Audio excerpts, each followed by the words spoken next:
DK. Basu versus state of West Bengal அந்த வழக்குல 1997 உச்ச நீதிமன்றம் தெளிவான விதிமுறைகள் எல்லாம் சொல்லி என்ன புகார் சம்பந்தமாக அழைத்து வருகிறோம், யார் அழைத்து செல்கிற அதிகாரிகள் விவரம் அந்த அழைத்து வரப்படுகிற சந்தேகப்படுகிற நபருடைய உறவினர்களுக்கு சொல்லிட்டு அழைச்சிட்டு வரணும். விசாரணைங்கிறது அஜித்குமார் வழக்குல தென்னந்தோப்புல வச்சு அடிக்கிறது, மாட்டுக்கொட்டாயில வச்சு அடிக்கிறது, இன்னும் போற வர்ற இடத்துல எல்லாம் அடிக்கிறது, இப்படி எல்லாம் செய்யக்கூடாதுன்னு உச்ச நீதிமன்றம் சொல்லும். காவல் நிலையத்திற்குள் இன்ட்ராகேஷன் செல்லுன்னு ஒரு இடம் இருக்கு, விசாரணைக்கான அறையும் தனியா இருக்கு. அந்த அறையில வச்சுதான் விசாரிக்கணும். அஜித்குமார் வழக்குல அந்த வீடியோ ஆதாரங்களை போடும் பொழுது ஒருத்தர் மஞ்சள் சட்டை போட்டு மஞ்சள் பனியன் போட்டு அடிக்கிறாரு, இன்னொருத்தர் கட்டாம்பட்ட சட்டை போட்டிருக்காரு. அந்த 5 பேருமே ஒருத்தர் கூட உச்ச நீதிமன்றம் சொன்ன விதிமுறைகளின்படி சீருடையில ஒருத்தரும் இல்ல. அவர்கள் பெயர் எதுன்னு யாருக்கும் தெரியாது. அடிக்கிறவன் போலீஸா ரவுடியான்னு. இந்த மரணத்திற்கு, இந்த கொலைக்கு முக்கிய காரணியா இருக்கிற இந்த நிகிதா அவர்கள், அவங்க கொடுத்த வழக்கின் பின்னணியின் பேர்ல தான் இந்த வழக்கை விசாரிக்கிறாங்க. இப்ப அவங்களுக்கு அந்த அளவுக்கு பவர்ஃபுல் இருக்கா சார்? இதுக்கு நீங்க டிஜிபி லெவல்ல வந்துச்சு, இன்ஸ்பெக்டர் வரைக்கும் ப்ரெஷர் கொடுக்குறாங்கன்னா மோஸ்ட் பவர்ஃபுல் உமன் தான் அவங்க.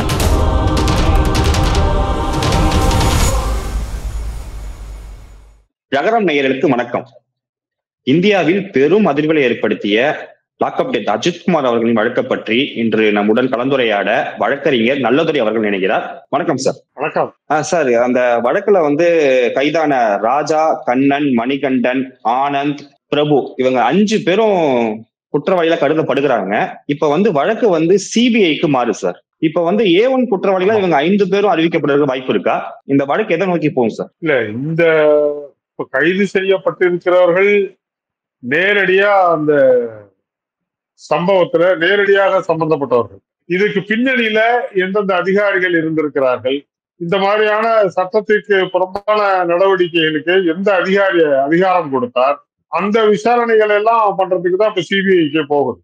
பொதுவா இந்த மாதிரியான குற்ற வழக்குகள் அல்லது திருட்டு வழக்குகள், இதுல சந்தேகப்படுகிற ஒரு நபரை அழைத்து விசாரணை செய்வதற்கு போலீஸுக்கு முழு அதிகாரம் இருக்கிறது. ஆனால் ஒரு சந்தேகப்படுகிற நபரை எந்த விதத்தில் விசாரிக்கணும், அதற்கு என்னென்ன வழிமுறைகளை எல்லாம் பின்பற்றணும்னு சொல்லி உச்ச நீதிமன்றம் இதே மாதிரியான ஒரு வழக்கு மேற்கு வங்காளத்துல ஏற்பட்டு அந்த கஸ்டடி டெத், அவரு கஸ்டோடியல் டெத்ல இறந்து போயிடுறாரு. அது சம்பந்தமா வழக்கு உச்ச நீதிமன்றத்துக்கு வரும் பொழுது D K. Basu versus state of West Bengal அந்த வழக்குல 1997 உச்ச நீதிமன்றம் தெளிவான வழிகாட்டு விதிமுறைகள் எல்லாம் சொல்லி ஒரு சந்தேகப்படுகிற நபரை அழைத்து விசாரணை செய்யணும்னா என்ன செய்யணும், எப்படி செய்யணும், யார் செய்யணும், அதற்கு என்னென்ன வழிமுறைகள் பின்பற்றணுங்கிறத வழிகாட்டு விதிமுறைகள் அப்போ ஒதுக்கப்பட்டது.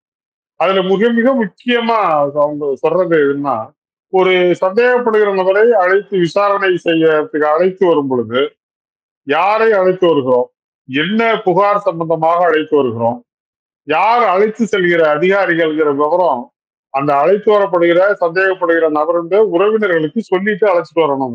அதற்கு பிறகு விசாரணைங்கிறது அஜித்குமார் வழக்குல தென்னந்தோப்புல வச்சு அடிக்கிறது, மாட்டுக்கொட்டாயில வச்சு அடிக்கிறது, இன்னும் போற வர்ற இடத்துல எல்லாம் அடிக்கிறது, இப்படியெல்லாம் செய்யக்கூடாதுன்னு உச்ச நீதிமன்றம் சொல்லுது. காவல் நிலையத்திற்குள் இன்ட்ராகேஷன் செல்லுன்னு ஒரு இடம் இருக்கு, விசாரணைக்கான அறையும் தனியா இருக்கு. அந்த அறையில வச்சுதான் விசாரிக்கணும். விசாரணை அதிகாரி யார் யார் விசாரணை அதிகாரி போறாங்களோ அதுக்கான தனியா பதிவேடு இருக்கு.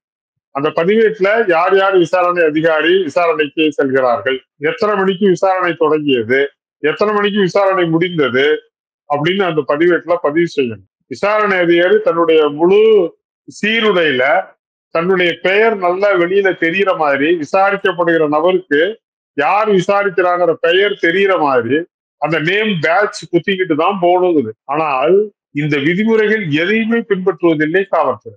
நம்ம பார்த்தோம் அஜித்குமார் வழக்குல அந்த வீடியோ ஆதாரங்களை போடும் பொழுது ஒருத்தர் மஞ்சள் சட்டை போட்டு மஞ்சள் பனியன் போட்டு அடிக்கிறாரு, இன்னொருத்தர் கட்டாம்பட்ட சட்டை போட்டிருக்காரு. அந்த 5 பேருமே ஒருத்தர் கூட உச்ச நீதிமன்றம் சொன்ன விதிமுறைகளின்படி சீருடையில ஒருத்தரும் இல்ல. அவர்கள் பெயர் எதுன்னு யாருக்கும் தெரியாது. அடிக்கிறவன் போலீஸா ரவுடியான்னு இந்த டைட்டில் எல்லாம் எதுவும் போடாம காமிச்சுக்கன்னா இது ஏதோ சினிமாவில வர்ற காட்சின்னு தான் பொதுமக்கள் நினைக்கக்கூடும். அப்போ இந்த மாதிரியான விதிமுறைகள் மீறல்களுக்கெல்லாம் எப்படி இந்த உயர் அதிகாரிகள், காவல்துறை அதிகாரிகள் அனுமதிக்கிறார்கள்?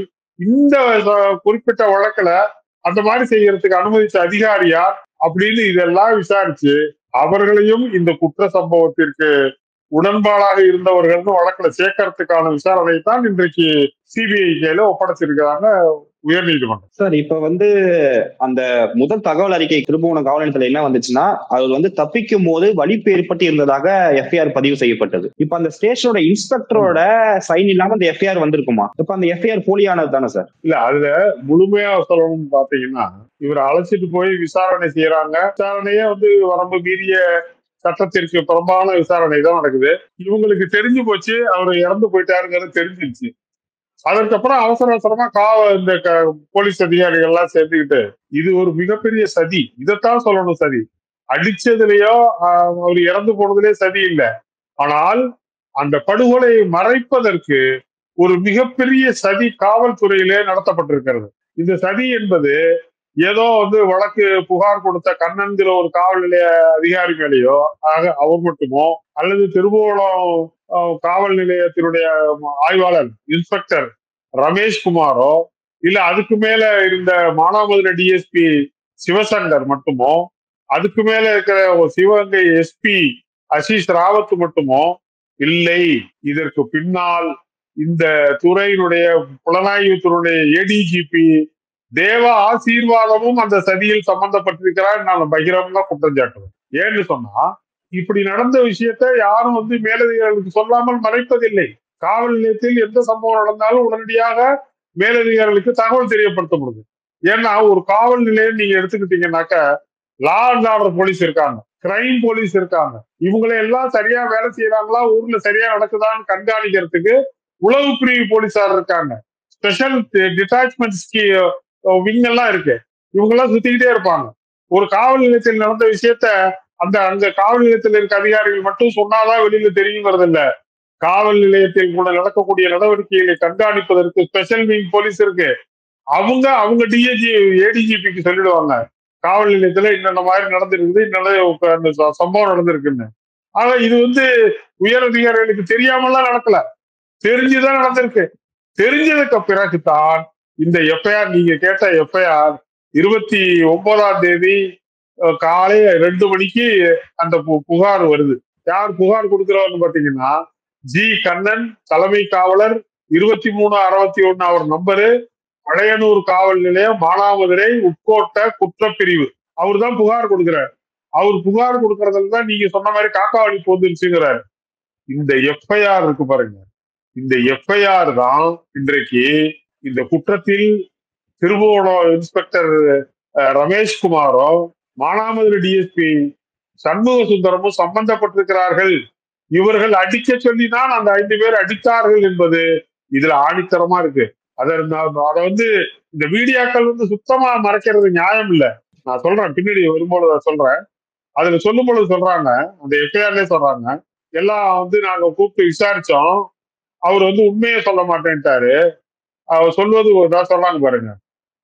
எடுத்து விசாரிக்க ஆகியோரை விசாரிக்க அவர்களும் அஜித்குமார் சொல்வது முற்றிலும் பொய் என்று கூறியதால் மேற்கண்ட தகவல்கள் அனைத்தும் காவல் துணை கண்காணிப்பாளர் அவர்கள் மற்றும் திருவோணம் காவல் ஆய்வாளர் அவர்களிடம் தெரிவித்ததில், இதுதான் முக்கியமான பாயிண்ட், அஜித்குமாரை நன்றாக விசாரித்து திருடிய நகையை மீட்குமாறு கூறினார்கள். நம்ம சினிமாவில இருந்து பார்த்திருக்கிறோம். போலீஸ்காரன் நல்லா விசாரினா என்ன அர்த்தம், நல்லா தூக்கி போட்டு அவனோட பரவாயில்லையே விதின்னு அர்த்தம். அப்ப அடிக்க சொன்னது யாரு? இந்த 5 பேரை அடிக்க சொன்ன அதிகாரிகள் திருபுவனம் காவல் நிலைய ஆய்வாளர் ரமேஷ்குமாரும் மானாமதுரை டிஎஸ்பி சண்முக சுந்தரமும் தான் அடிக்க சொன்னவங்க. அப்ப அந்த 2 பேரும் இந்த குற்ற வழக்குல குற்றவாளிகளை சேர்க்கப்படும். A1 A2 அந்த 2 பேர் தான். அதுக்கு பிறகுதான் இந்த அடிச்ச 5 பேர் வரணும். அதுக்கு அந்த குற்றத்தை மறைப்பதற்கு துணையாக நின்றிருப்பது அந்த கண்ணன் பொய் புகார் கொடுத்தது. அந்த பொய் புகாரின் அடிப்படையில் எஃப்ஐஆர் போட்டது மீண்டும் ரமேஷ்குமார். நீங்க தஞ்சாவூர்ல உட்காந்துக்கிட்டு தொழில் பார்க்கிற நல்லதுரைக்கு தெரிஞ்சிருக்கிற சட்டம் தேவ ஆசீர்வாதத்துக்கு தெரியாதா? இல்ல அரசு வழக்கறிஞர்களுக்கு எல்லாம் தெரியாதா? இல்ல அங்க இருக்கிற காவல் நிலைய அதிகாரிகளுக்கு அவங்க வந்து அந்த ட்ரைனிங்ல இந்த சட்டத்தெல்லாம் சொல்லி கொடுக்காம இருக்குவாங்கன்னு நினைக்கிறாங்களா? இப்போ வந்திருக்கிற பிஎன்எஸ் என்று சொல்லக்கூடிய பாரதிய நியாய சங்கிதா அப்படிங்கிற, அதாவது முன்ன இருந்த இந்திய தண்டனை சட்டம் ஐபிசின்னு சொல்லுவோம், அந்த சட்டத்துக்கு மாற்றாக தான் இப்போ வந்து இந்த பிஎன்எஸ் வந்திருக்குது, பாரதிய நியாய சங்கிதா.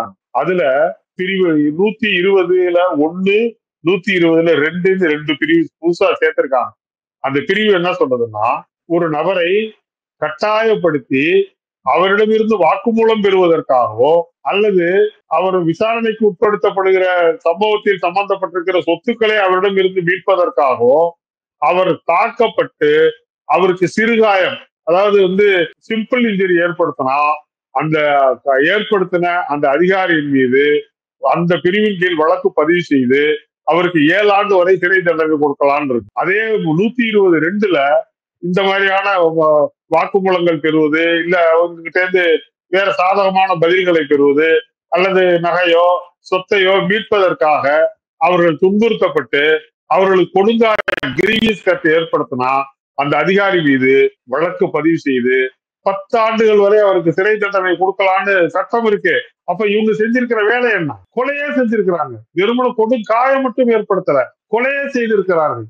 அந்த சட்டப்பிரிவுகளின் அடிப்படையிலேயே இந்த தேவாசீர்வாதம் உள்ளிட்டு, தேவாசீர்வாதம், இந்த சண்முக சுந்தரம், இந்த ரமேஷ்குமார், இந்த கண்ணன், இங்க உள்ள இருக்கிற 5 பேருக்கும் மினிமம் 10 இயர்ஸ் பனிஷ்மெண்ட் கொடுக்கும். அப்படிப்பட்ட சட்ட விதிமுறை மீறல்களை எல்லாம் இவங்க செஞ்சிருக்கிறாங்க. அப்ப இந்த மரணத்திற்கு, இந்த கொலைக்கு முக்கிய காரணியா இருக்கிற இந்த நிகிதா அவர்கள், அவங்க கொடுத்த வழக்குன்னு பின்னணியின் பேர்ல அந்த வழக்கை விசாரிக்கிறாங்க. இப்ப வந்து அவங்களுக்கு அந்த அளவுக்கு பவர்ஃபுல் இருக்கா சார்? இப்ப வந்து ஒரு அடிச்சு விசாரிக்கிற அளவுக்கு, ஏன்னா திருடு போனது 10 பவுனோ 15 பவுனோ, இதுக்கு வந்து நீங்க வந்து டிஜிபி லெவல்ல வந்துச்சு இன்ஸ்பெக்டர் வரைக்கும் ப்ரெஷர் கொடுக்குறாங்கன்னா மோஸ்ட் பவர்ஃபுல் உமன் தான் அவங்க. இருக்கலாம். அது இதுவரைக்கும் வந்து நாம பொது வெளியில அப்படி செய்தி பேசுறோமே தவிர, யாரோ ஒரு பெரிய அதிகாரி ஒருத்தர் பின்புலமாக இருந்திருக்கிறார், அவர் வந்து காவல்துறை பெரிய அதிகாரிகளை வந்து பிரஷர் கொடுத்து இப்படி செய்ய சொல்லி இருக்கிறாருங்கிற செய்தி நம்ம பரவலா பேசப்படுகிறோமே தவிர, ஆனால் இதுவரைக்கும் அப்ப அதுக்கான வந்து ஒரு முழுமையான ஆதாரபூர்வமான தகவல் எதுவும் வெளிவரல. ஈவன் ஹைகோர்ட் என்கொயரியில கூட அது சம்பந்தமா எந்த தகவல்களும் புகார்தாரர் தரப்பில் இருந்தோ இல்ல வேறு தரப்பில் இருந்தோ அல்லது காவல் அரசு தரப்பில் இருந்தோ கூட அப்படி ஒரு தகவல் சொல்லப்படல. ஆனால் இன்றைய காலகட்டத்துல யார் யாருக்கு யார் யாருக்கு தொடர்பு இருக்கு, யாருக்காக யார் சொல்லுவாங்கிறது எதுவும் தெரியாத நிலைமையில இருக்கும். ஆனால் நிகிதாவை பற்றி அவருடைய முன்காலத்துல அவர் செய்த நடவடிக்கைகளை எல்லாம் பற்றி நாம் பின்பாக தெரிந்து கொள்ளுகிற ஒரு காலகட்டத்துல இவருக்கு அதிகார பின்புலம் இருக்கிறது, யாரோ அவருக்கு அதிகார பின்புலமாக இருக்கிறார்கள். அதனால்தான் வந்து அந்த மோசடி வழக்குகள்ல கூட இதுவரைக்கும் வந்து 10 ஆண்டுகள் 14 ஆண்டுகள் ஆகுது. 2011 அந்த புகார்கள் ஏற்பட்டதாக எஃப்ஐஆர் போடப்பட்டதாக நமக்கு தகவல் தெரியுது. 14 ஆண்டுகளாக அந்த வழக்குகள் வேலைக்கு வாங்கி தருவதாக சொன்ன அந்த வழக்குகள் அவங்க சொல்ற கணக்கு பார்த்தா கோடியெல்லாம் தாண்டுது. ஆனா வழக்கு பதிவு செய்யப்பட்டது 2011. இன்று வரை அந்த வழக்கு, அந்த புகார்களின் அடிப்படையில முழுமையாக விசாரணை செய்யப்பட்டதா, அந்த வழக்குகள்ல வந்து காவல்துறை ஃபைனல் ரிப்போர்ட்னு சொல்லக்கூடிய சார்ஜ் ஷீட் தாக்கல் பண்ணாங்களா, விசாரணை நடந்ததா, நீதிமன்றத்தில் சாட்சிகள் விசாரிக்கப்பட்டார்களா, நீதிமன்றம் அவரை குற்றவாளி அல்ல என்று விடுதலை செய்யிருக்கிறதா என்றால் எந்த தகவலும் இல்லை. அப்போ இந்த மாதிரியான ஒரு ஜாப் ராக்கெட் வேலை ஒரு வழக்க 14 ஆண்டுகளாக விசாரணை எதுவும் முடிக்கப்படாமலே தேக்கி வைத்திருக்க முடியும் என்று ஒரு நபர் கருதினாலே அவருக்கு பின்பாக பெரிய அதிகார பின்பலம் இருக்குன்னு தானே அர்த்தம். அந்த அடிப்படையில் தான் நான் சொல்லுகிறேன், நிகிதாவிற்கு ஏதோ அரசியல் பின்புலம், அதிகார பின்புலம் இருந்திருக்கிறது.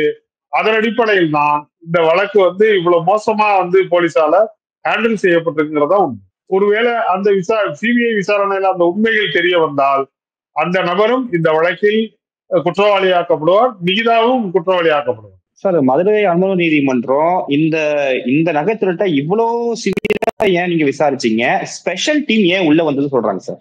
இந்த ஸ்பெஷல் டீமுக்கு இந்த பவர் இருக்கா? அவங்க ஏன் இந்த வழக்குல உள்ள வந்தாங்க? அதாவது குற்றவியல் விசாரணை நடைமுறை சட்டம் ஏற்கனவே சிஆர்பிசின்னு சொல்லுவோம், கிரிமினல் ப்ரொசீஜர் கோட், அதை எல்லாமே வந்து போலீஸ் ஸ்டாண்டிங் ஆர்டர்ஸ் பிஓஸ் இருக்குது. ஒரு வழக்கை எப்படி எப்படி விசாரிக்கணும், என்னென்ன வழக்கு வந்து தீவிரமாக விசாரிக்கக்கூடிய வழக்குகள் அப்படிங்கறதெல்லாம் விதிமுறைகள் இருக்கு. பொதுவாகவே இந்த மாதிரி வந்து ஸ்பெஷல் டீம்னு அமைக்கிறதுக்கு எந்த சட்டத்திலையும் வந்து அவங்களுக்கு அதிகாரம் கொடுக்கல. ஆனால் ஒரு வழக்கை நாங்க வந்து சீக்கிரமா விசாரிக்கிறோம், ஒரு புகாரை நாங்க சீக்கிரமா வந்து உண்மையை கண்டறிகிறோம் அப்படிங்கிற அடிப்படையில அது ஒரு நடவடிக்கை முறைகள்ல இந்த மாதிரி ஸ்பெஷல் டீம் அமைக்கிறது வாடிக்கையா வழக்கத்தில் இருந்து வருகிற ஒரு நடவடிக்கை தானே தவிர சட்டப்படியாக ஒவ்வொரு புகாருக்கும் ஒவ்வொரு வந்து ஸ்பெஷல் டீம் அமைச்சுக்கலாம் அப்படிங்கிற அதிகாரம் எந்த அதிகாரிக்கும் எந்த சட்டத்திலும் கொடுக்கப்படவில்லை. அந்த அடிப்படையில ஒரு புகார் வந்தோடனே இப்ப இந்த திருட்டு வழக்குகள்னாக்க திருட்டு வழக்குல வந்து ரெகுலர் போலீஸ் போய் விசாரிக்க மாட்டாங்க, அதுக்காக ஸ்பெஷல் டீம் வச்சிருப்பாங்க. அந்த ஸ்பெஷல் டீம் எங்கே திருட்டு போனுச்சு, என்ன நடந்துச்சு, என்னென்ன அந்த அந்த குற்ற சுபாவம் உள்ள நபர்கள் அதை பற்றிய தொடர்பான நிறைய தகவல்கள் தெரிஞ்சு வச்சிருப்பாங்க. அந்த மாதிரி காவலர்களை விட்டு அந்த விசாரணை நடக்கும். அது ஒரு ரகசியமான முறையில விசாரிப்பாங்க. அது அப்படித்தான் விசாரிக்க முடியும். திருட்டு வழக்குகள் எல்லாம் நேரடியா இப்ப முடிச்சுக்கிட்டான்னா மண்டை உடஞ்சு போச்சு, யாரோ 2 பேர் மண்டையை உடைச்சாமா ஏதோ சொல்லுவோம். ஆனா திருட்டு வழக்குகள்ங்கிறது அப்படி இல்லை. இது சாதாரண மனிதனின் கண் புலத்துக்கு அப்பாற்பட்டு நடக்கிற ஒரு செய்தி. இரவுல திருட்டு போகுது, தூங்கிக்கிட்டு இருப்ப எவன் வந்தா எப்படி கொள்ளையடிச்சாலும் தெரியாது, திருட்டு போனது உண்மையா இருக்கும். அப்ப அதை வந்து சில புலன் விசாரணைகளின் அடிப்படையில அது விசாரிக்க வேண்டியது அவசியம்தான். ஆனால் இதற்கு சட்டப்பூர்வ அங்கீகாரம் இல்லை. அதைத்தான் ஒரு உயர்நீதிமன்றத்தில் திருப்பி உனக்கு ஸ்பெஷல் டீம் போட அதிகாரம் கொடுத்தது யாரு, எந்த சட்டத்தின் அடிப்படையில் நீ போட்ட அப்படின்னு கேட்கறத. அப்ப காவல்துறை வந்து தான் தோன்றித்தனமாக தன்னிச்சையாக என்ன விஷயத்துக்கு வேணாலும் ஸ்பெஷல் டீம்ங்கிற பேர்ல ஒரு டீம் அமைச்சு யார வேணா என்ன வேணா செய்ய முடியுமோ அப்படிங்கிற ஒரு எதேச்சதிகார போக்கு காவல்துறை வளர்ந்து விடக் கூடாது என்பதற்காக கேட்கப்படுகிற கேள்வி. இதுக்கு முன்னாடி வந்து ஃப்ரெண்ட்ஸ் ஆஃப் போலீஸ்னு ஒரு டிபார்ட்மெண்ட் அன்அபிஷியலா வந்து போலீஸ் அதை வந்து ஒரு ஹெல்ப்புக்காக வச்சிருந்தாங்க. அந்த டீம் மூலியமா நம்ம இன்னும் நிறைய குற்றம் நடக்குதுன்னு சொல்லி ஃப்ரெண்ட்ஸ் ஆஃப் போலீஸை ஃபுல்லா கலைச்சிட்டாங்க. இப்ப இந்த ஸ்பெஷல் டீமுக்கு அந்த மாதிரி கலைக்கிறதுக்கு ஏதாச்சும் உத்தேசம் இருக்கா சார்? இப்பதான் எல்லாத்தையும் கலைச்சிட்டாங்க. இந்த சம்பவம் அஜித்குமார் வழக்கு சம்பவத்துக்கு பிறகு ஏடிஜிபி சங்கர் ஜிவால் வந்து ஓப்பனா அறிவிப்பு கொடுத்தாரு. எல்லா சிறப்பு குழுக்கள், அதாவது காவல்துறை அரசு அங்கீகாரத்தோடு அமைக்கப்பட்டிருக்கிற குழுக்களை தவிர காவல்துறை அதிகாரிகளால் அமைக்கப்பட்ட அத்தனை சிறப்பு குழுக்களும் கலைக்கப்படுகிறதுன்னு 1 மினிட்ல வந்து எல்லாத்தையும் கலைச்சிட்டாரு. இப்ப எந்த போலீஸ் ஸ்டேஷன்லயும் எந்த சிறப்பு குழுவும் இல்லை, எல்லாம் கலைக்கப்பட்டு விட்டது.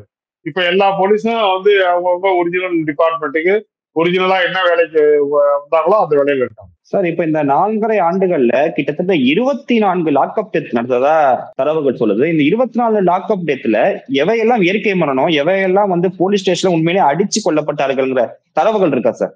இருக்கு. அது சம்பந்தமா வந்து மதுரையில இயங்கி வருகிற மக்கள் கண்காணிப்பகம்னு சொல்லுகிற பீப்புள்ஸ் வாட்ச் அதனுடைய நிறுவன தலைவராக இருக்கிற வழக்கறிஞர் ஹென்றி டீபேன் வந்து அது சம்பந்தமா வந்து தகவல் நிறைய வெளியிட்டு இருக்கிறாரு. 21ஆம் ஆண்டில் இருந்து இப்போ கடைசியா நடந்த அஜித்குமார் மரணம் வரைக்கும் அவங்க சொல்ற தகவலின்படி 31 லாக்அப் அண்ட் கஸ்டோடியல் டெத் தமிழ்நாட்டில் இருந்திருக்கிறது. அந்த கஸ்டோடியல் டெத் 31 சொல்றாங்க. 31 மொத்தமா 31 அவங்க லிஸ்டே வெளியிட்டு இருக்கிறாங்க. நீங்க அந்த பீப்புள்ஸ் வாட்ச்ல நீங்க பாத்தீங்கன்னா கண்டுபிடிக்கலாம், அது இருக்கு. அவங்களோட வெப்சைட்லயே அதெல்லாம் ஏற்றி இருக்கிறாங்க. 31 டெத். இதுல நீங்க பாத்தீங்கன்னாக்கா இதுல இயற்கை மரணங்களே கிடையாது. அதாவது இயற்கைங்கிறது எனக்கு சாவுங்கிறது அது எனக்கா வந்து ஒண்ணு உடல் நோயின் காரணமாகவும் இல்ல வயது மூப்பின் காரணமாகவும் நான் ஏதோ நெருக்கடிக்கு ஆளாக்கப்பட்டு நான் வந்து மாரடைப்பில் இருந்தால் கூட அது இயற்கை மரணம் கிடையாது. அதைத்தான் வந்து அந்த நெருக்கடி மரணம்னு சொல்றாங்க. ஒருத்தனுக்கு நெருக்கடி கொடுத்து அவனுக்கு வந்து நெஞ்சுவலி ஏற்படுத்தி சாவடிக்கிறது. இப்படித்தான் அங்கே நடந்திருக்கிறது. இப்ப கூட நேத்து கூட நீங்க பாத்தீங்கன்னாக்கா சென்னையில ஒரு அதிகாரி ஒருத்தர், அவர் மேல வந்து 70 கோடி ரூபாயோ 80 கோடி ரூபாயோ முறைகேடாக சம்பாதித்தார்னு சொல்லி ஒரு புகார் இருக்கு. காவல்துறை அவரை விசாரணைக்கு உட்படுத்தி இருக்கிறாங்க. காவல்துறை விசாரணையில் இருக்கும் பொழுது நேற்று வந்து அவர் மரணம் அடைந்திருக்கிறார். அதுக்கு கூட வந்து அறிக்கை வந்திருக்கு, நீங்க செய்தித்தாள்ல எல்லாம் வந்திருக்கு, நீங்க பார்க்கலாம். காவல்துறை கொடுத்த நெருக்கடியின் காரணமாகத்தான் அவர் வந்து இறந்து போனார் அப்படிங்கிற செய்தியே வந்திருக்கு. அப்போ காவல்துறைங்கிறது இப்போ அஜித்குமார் மாதிரி நேரடியாக கஸ்டடி டெத்னு அடிச்சு கொள்றது இல்ல, லாக்அப் டெத் இங்க வச்சு அடிச்சுட்டு வேற எங்கேயாச்சும் கொண்டு போய் சாவடிக்கிற மாதிரி தூக்கி படியை தூக்கி போட்டுரும். இல்ல அடிச்சு கொண்டு அவரு நேச்சுரலா செத்தது மாதிரி எங்கேயாவது போய் தற்கொலை செய்து கொண்டது மாதிரி எங்கேயாவது மரத்திலேயோ அங்கேயோ எங்கேயோ தூக்குல மாட்டி தொங்க விட்டுறது. இப்படியான விஷயங்கள் இது எல்லாமே நாம ஏன் கஸ்டடி டெத்து அல்லது கஸ்டோடியல் டெத்து அல்லது லாக்அப் டெத்துன்னு சொல்றோம், போலீஸ் காவல் மரணங்கள் அப்படின்னு சொல்றோம்னா, ஒரு நபரை விசாரணைக்கென்றோ அல்லது வேறு வழக்கு தொடர்பிலோ காவல்துறை அவரை கைது செய்யும் பொழுதோ அல்லது விசாரணைக்கு அழைத்து சென்றாலோ அவரின் உயிருக்கும் உடலுக்கும் பாதுகாப்பு கொடுக்க வேண்டிய கடமையும் பொறுப்பும் காவல்துறைக்கு இருக்கு. அப்படி அவர் விசாரணையில் இருக்கும் பொழுதோ இல்ல மற்ற நேரத்திலேயோ லாக்அப்ல இருக்கும் பொழுதோ அவர் இறந்து போவாரே ஆனால் அந்த இறப்பிற்கு காவல்துறை தான் முழு பொறுப்பு ஏற்கணும்னு சொல்லி உச்ச நீதிமன்றம் பல தீர்ப்புகள்ல சொல்லி இருக்கு.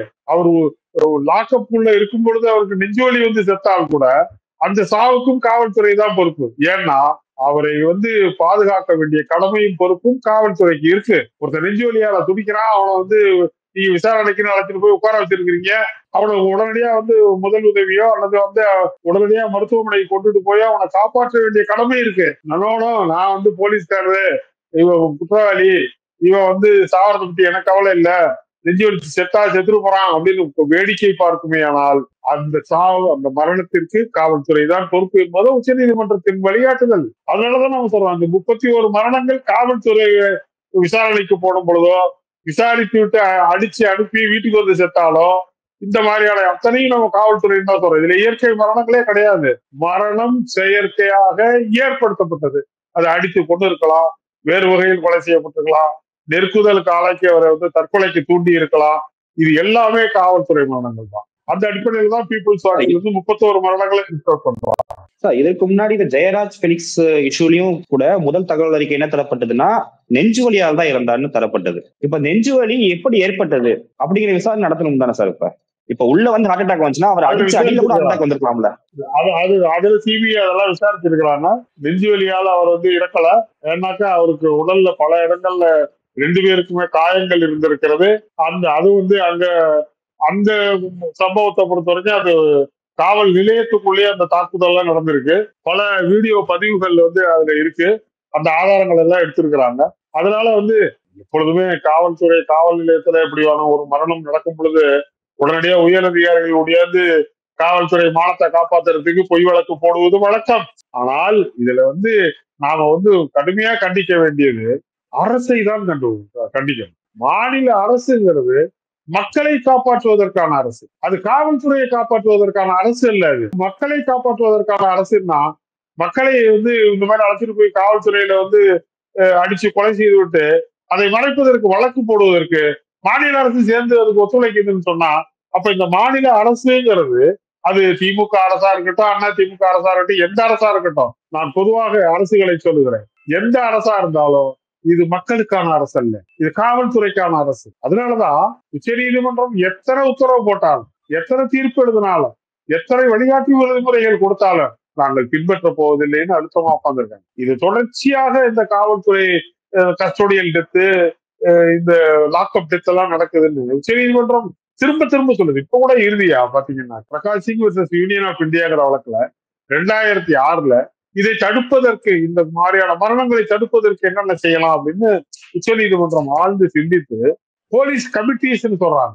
போலீஸ் கமிட்டி மாவட்டத்திற்கு மாவட்ட அளவுலையும் மாநில அளவிலேயே அமைக்கப்படணுங்கிறாங்க. அதுல காவல்துறை அதிகாரிகள், நீதிபதிகள், பொதுநலம் கருதி இருக்கக்கூடிய சிவிக் பீப்புள்னு சொல்ற அந்த பொதுநல ஆர்வலர்கள், சமூக ஆர்வலர்கள், இவங்களை எல்லாம் கொண்ட குழுக்கள் அமைக்கப்படணும். அங்க நடக்கக்கூடிய பிரச்சனைகள் சம்பந்தமான அங்க வரக்கூடிய புகார்களை அவங்க விசாரிக்கணும். காவல்துறையில எல்லாம் நடக்கிற பிரச்சனைகள்லாம் அவங்க விசாரிக்கணும் அப்படின்னு பல செய்திகளை சொல்றாங்க. நான் கேட்கிறேன், தமிழ்நாடு அரசுக்கு இப்படி உச்ச நீதிமன்றம் Prakash Singh versus union of India வழக்குல போலீஸ் கமிட்டி அமைக்கணும்னு உத்தரவு போட்டிருக்குது. தமிழ்நாடு அரசுக்கு அது தெரியுமா? தெரியாது. இன்றைய வரைக்கும் அப்படி குழு அமைச்சிருக்கிறாங்களா இல்லையா? யாராவது ஒரு பொறுப்பான அதிகாரி இதுக்கு பதில் சொல்ல முடியுமான்னு சொல்லுங்க. அப்போ அது பண்றதே இல்லை. இன்றைக்கு கூட நீங்க இந்து பத்திரிகையில நீங்க பாத்தீங்கன்னாக்கா ஆர் எக்ஸிஸ்டிங் மெக்கானிசம் இஃபெக்டிவ் இன் பிரிவென்டிங் கஸ்டோடியல் வயலன்ஸ் சொல்லி ஒரு தலைப்புல ஒரு நல்ல தலையங்கம் வந்திருக்குது. அதுல சொல்லும் பொழுது அதான் சொல்றாங்க, ஏன் இப்படி பிரகாஷ் சிங் வழக்குல சொன்ன உத்தரவை யாரும் கவனிக்கிறது இல்லைன்னா அவங்க பதில் சொல்லும்போது சொல்றாரு, அவர் வந்து அனுப் சுரேந்திரநாத்ங்கிறவர் சொல்றாரு, most of the states have failed to establish these authorities where they do exist. அதனால பல செய்யறது இல்லைங்கிறாங்க. அப்போ இந்த அரசுகள் வந்து காவல்துறை வந்து கட்டுப்படுத்துவதற்கு, காவல்துறை அதிகாரிகள் செய்கிற தவறுகளை தட்டி கேட்பதற்கு தைரியமற்ற அரசுகளாக இருக்கு. காரணம் என்னன்னா, அரசுகளே காவல்துறையின் கைத்தடியில் தான், காவல்துறையின் லத்திகளில் தான் அரசு ஆண்டு கொண்டிருக்கிறது. அப்படி ஒரு தவறான ஆட்சியை, மக்கள் விரோத ஆட்சியை அரசுகள் ஆண்டு கொண்டிருப்பதால் தான் காவல்துறையை தன் கட்டுப்பாட்டில் வைத்துக் கொண்டு, காவல்துறையை காட்டி பொதுமக்களை பயமுறுத்தி ஒரு அச்சுறுத்தலான அரசை இவர்கள் நடத்துகிறார்கள் தான் இவங்களுக்கு வந்து பொலிட்டிக்கல் வில் இல்லைங்கிறாங்க. பொலிட்டிக்கல் வில் இல்லைன்னா தைரியம் இல்ல. காவல்துறை செய்கிற தப்பை கண்டிப்பதற்கு, தட்டி கேட்பதற்கு தைரியமற்ற அரசுகளாக இருக்குன்னு எழுதுறாங்க. அப்போ இதெல்லாம் யார் பேசுறது, எங்க பேசுறது? இப்படிப்பட்ட செய்திகள் வந்து அவங்க திருப்பி கடைசியா சொல்லும் பொழுது சொல்றாங்க, இதையெல்லாம் தவிர்ப்பதற்கு என்ன செய்யலாம் அப்படின்னா, awareness campaigns led by the media, educational institution and civil society organizations can play a vital role in informing the people about their constitutional rights and the mechanism available to redress. இந்த விஷயங்களை மக்களிடம் கொண்டு சேர்க்க வேண்டும்.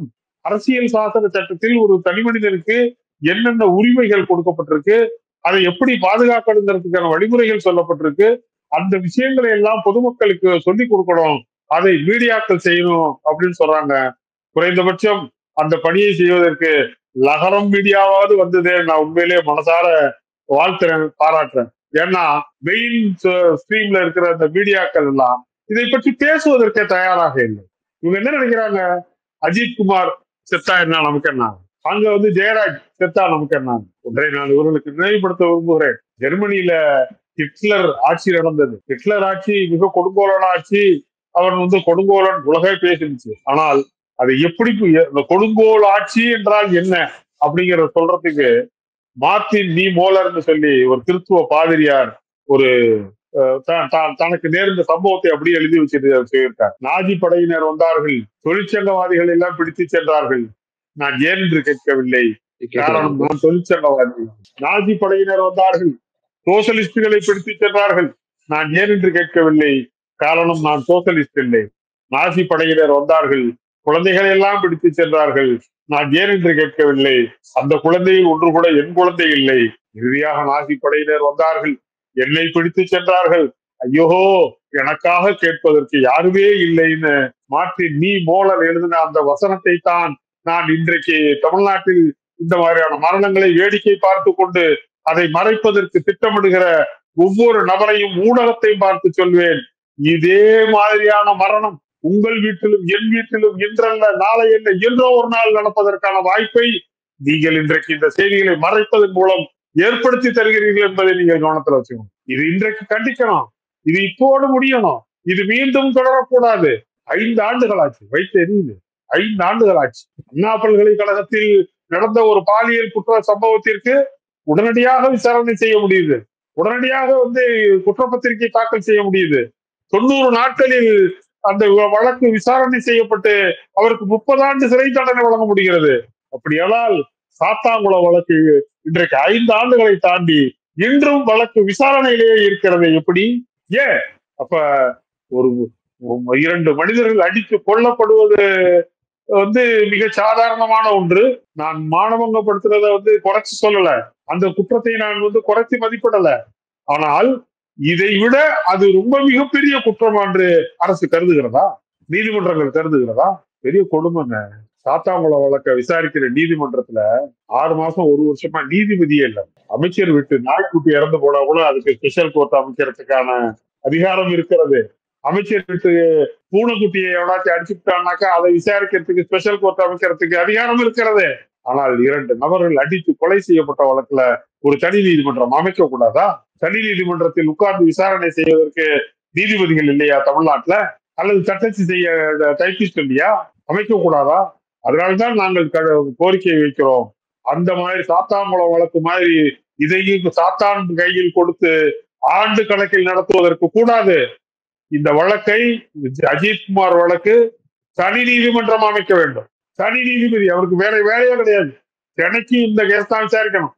20ஆம் தேதி, அடுத்த மாசம் 20ஆம் தேதிக்குள்ள சார்ஜ் ஷீட் ஃபைல் பண்ணணும், குற்றப்பத்திரிகை தாக்கல் செய்யணும். சிபிஐக்கு உயர்நீதிமன்றம் உத்தரவு போட்டிருக்கு. அந்த உத்தரவு அதே காலகட்டத்துக்கு ஒரு சிபிஐ குற்றப்பத்திரிகை தாக்கல் செய்யணும். குற்றப்பத்திரிகை தாக்கல் செய்யப்பட்ட மறுநாள் இருந்து வழக்கு நடத்தப்படணும். தாமதிக்கப்பட்ட நீதி மறுக்கப்படுகிற நீதிங்கிறாங்க. அப்ப தாமதிக்கப்படுகிற நீதிங்கிறது எது? வழக்கு எடுக்கிறது, வழக்கை தாமதப்படுத்துறது. அது மாதிரி செய்யக்கூடாது.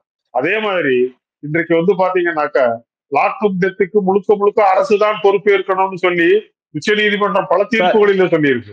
இந்த மரணம் காவல் நிலைய மரணம்ங்கிறத தமிழ்நாடு அரசு ஒப்புக்கொண்டு மதுரை உயர் நீதிமன்றத்துல தெரிவிச்சிருக்கிறாங்க. அது இல்லாம உயர் நீதிமன்றத்தால் அமைக்கப்பட்ட மாவட்ட அமர்வு நீதிபதியின் விசாரணை அறிக்கையும் இது காவல் நிலைய மரணம்னு உறுதிப்படுத்தி இருக்கு.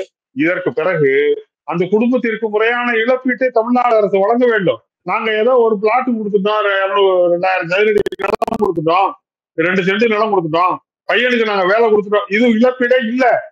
இது மக்களை ஏமாற்றுவதற்கு, அங்கே ஏற்பட்ட போராட்டத்தின் கொதிப்பை அடக்குவதற்கு தமிழ்நாடு அரசு செய்திருக்கிற மோசடி. அதான் நான் சொல்லல, அந்த இறந்து போன அஜித்குமாருடைய தம்பி நவீன்குமாரே சொல்றார். எனக்கு ஒரு வேலை கொடுத்தாங்க, அது எங்க வீட்டுல இருந்து 80 கிலோமீட்டருக்கு அங்கிட்ட இருக்கு, அந்த வேலையை என்னால் போய் செய்ய முடியாது.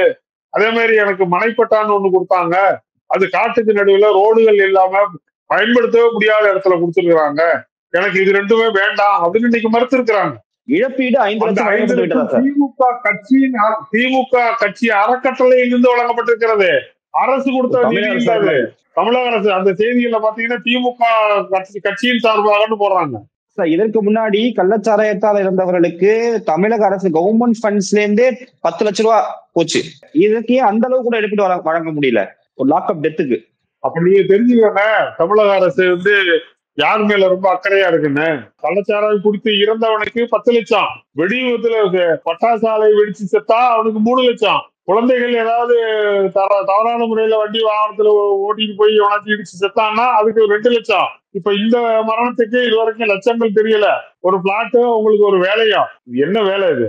நாங்க அதனாலதான் கோரிக்கை வைக்கிறோம், இழப்பீடாக தமிழக அரசு.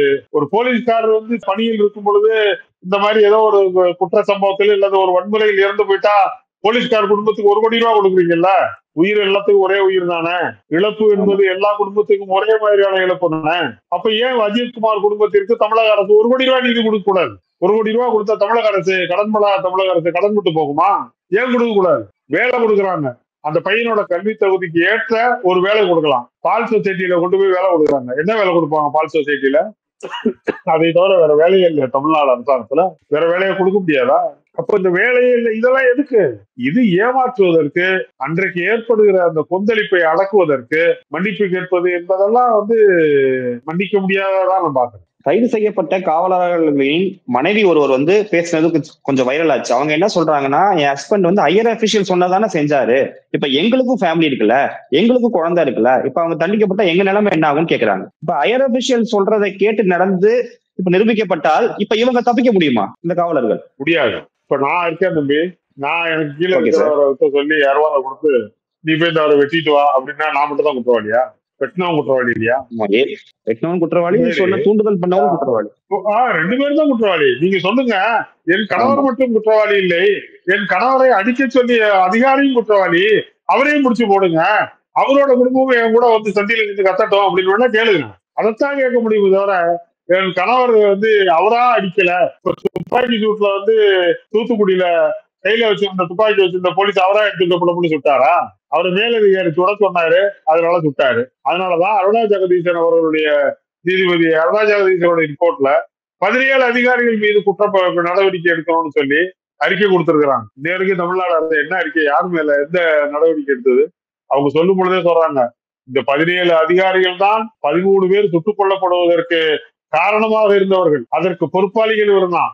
they are accountable for the firing அப்படின்னு எழுதுறாங்க. இந்த வார்த்தை அக்கௌண்டபிள்னு இருக்கு. அதுல சொல்லும் பொழுதே சொல்றாங்க, திஸ் கமிஷன் சஜஸ்ட், நான் இந்த கமிஷன் என்ன பரிந்துரைக்கிறது என்றால், அவர்களுக்கு கொடுக்கப்படுகிற குற்ற நடவடிக்கை, குற்ற வழக்கு தண்டனைகளுக்கு தவிர அவர்கள் மீது துறை ரீதியாகவும் நடவடிக்கை எடுக்கணும்னு சொல்லி ரெக்கமெண்டேஷன் கொடுக்குறாங்க. தமிழ்நாடு அரசு ஒரே வார்த்தையில நாங்கள் அவர்கள் மீது எந்த குற்ற நடவடிக்கை எடுக்க போவதில்லை, அவர்கள் மீது துறை ரீதியான விசாரணை மட்டும் நாங்கள் செய்ய போகிறோம்னு உயர்நீதிமன்றத்திலேயே மனு தாக்கல் பண்ணியிருக்கு தமிழக அரசு. அது இந்த தமிழக அரசு தான், இன்றைக்கு ஆண்டு கொண்டு இருக்கிற அரசு. ஆனா என்ன சொன்னாங்க தேர்தலுக்கு முன்பாக, நாங்கள் ஆட்சி மாற்றம் ஏற்பட்ட உடனே அடுத்த ஒரு மாசத்துக்குள்ளே அத்தனை பேரும் முடிச்சு போட்டு தூக்கில போட்டுருவோம். நாங்க இப்ப தூக்கில தொங்குறது எது, செத்து போனவனுக்கான நீதி தான் தூக்கில் தொங்கிக் கொண்டிருக்கிறது. அப்படி மீண்டும் அஜித் குமாரிற்கான நீதியும் தூக்கில் தொங்கிவிடக் கூடாது என்பதுதான் உங்களை போன்ற என் போன்றவர்களுக்கான கவலை, அக்கறை. அதனாலதான் கத்திக்கணும் சார். இந்த லாக்அப் டெத்துக்கு அப்புறம் நீங்க சொன்ன அந்த ஏடிஜிபி தேவா ஆசீர்வாதம் அவர்கிட்ட ஒரு அறிக்கை வந்துச்சு. அதாவது வந்து காவல் நிலையத்துக்கு வரும் கம்ப்ளைண்ட் கொடுக்கறவங்க கண்ணியமா நடத்தப்பட வேண்டும். அதுக்கப்புறம் கம்ப்ளைண்ட் கொடுக்க வரவங்கள்ட்ட இந்த மாதிரி பேப்பர் A4 ஷீட்ஸ் எல்லாம் வாங்கிட்டு வர சொல்லி இன்ஸ்ட்ரக்ஷன் கொடுக்க கூடாது. சாலை மறியல் ஆர்ப்பாட்டம் நடந்துச்சுன்னா லத்தி சார்ஜ அந்த விதிமுறைகளுக்கு உட்பட்டு தான் நடத்த வேண்டும். அது மாதிரி குடும்பமா ரோட்ல செல்வங்க, அதாவது ஃபேமிலியா போவாங்கல்ல சார், அப்ப வந்து டிராபிக் போலீஸ் வந்து செக் பண்றதை கொஞ்சம் கம்மி பண்ணிக்கணும். தணிக்கைக்கு வந்து வாகன தணிக்கை கூடாதுன்னே சொல்றாரு. ஏன்னா இது மாதிரி நிறைய இன்ஸ்ட்ரக்ஷன் ஆல்ரெடி இருக்குதுல்ல சார். ஒரு இஷ்யூ நடந்ததுக்கு அப்புறம் தான் அதை ரீகால் பண்ணுவாங்களா அந்த இன்ஸ்ட்ரக்ஷனை? இல்ல, அதாவது ஒரு விஷயத்தை தெரிஞ்சுக்கணும். திருடக்கூடாது அப்படின்னு என்ன அர்த்தம்? திருட்டு நடந்துட்டு இருக்குன்னு அர்த்தம். இந்த இடத்துல எச்சில் துப்பக்கூடாது அப்படின்னு என்ன அர்த்தம்? இங்க ஏற்கனவே எச்சில் துப்பி இருக்கான்னு அர்த்தம்.